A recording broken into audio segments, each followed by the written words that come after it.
lire, écrire et décomposer des nombres décimaux. Nous avons vu dans les chapitres C2 et C4 en début d'année comment additionner ou soustraire des nombres décimaux. Un nombre décimal, c'est un nombre qui comporte des virgules. Exemple, 1,2, 15,7, 196,72. Derrière la virgule, il peut y avoir un chiffre, deux chiffres, trois chiffres, etc. Nous avions également vu en début d'année que parfois on peut barrer les zéros.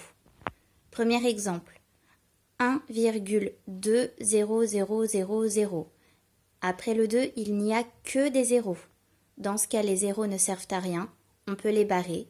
Donc, 1,20 000, c'est la même chose que 1,2.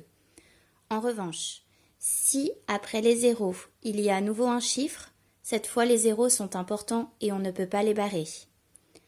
1,20001, ça fait donc 1,20001. Dans un nombre décimal, il y a forcément deux parties.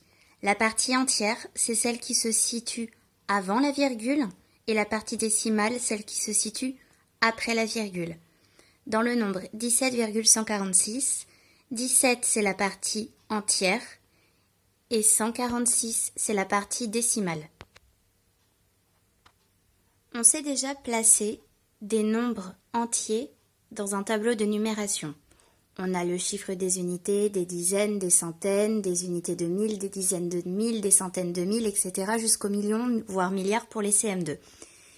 Eh bien, on peut aussi placer un nombre décimal dans un tableau de numération. Donc, la partie entière, c'est la partie que vous connaissez. Dans mon nombre 17,146, 7, c'est le chiffre des unités, 1, c'est le chiffre des dizaines. Maintenant, la nouveauté de cette leçon, c'est ce qu'il y a de l'autre côté de la virgule.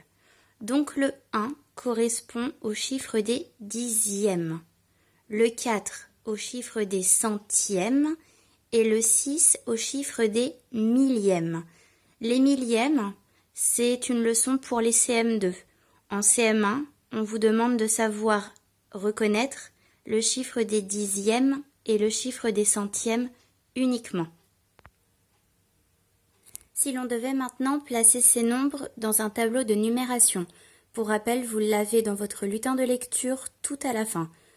17,146, j'écris 17, je mets ma virgule, 146. Si je veux écrire maintenant 1200,200, eh bien j'écris 1200,200. Et l'on a dit tout à l'heure que derrière nos zéros, il n'y a rien. Donc 1200,200, c'est exactement la même chose que si on écrivait 1200,2.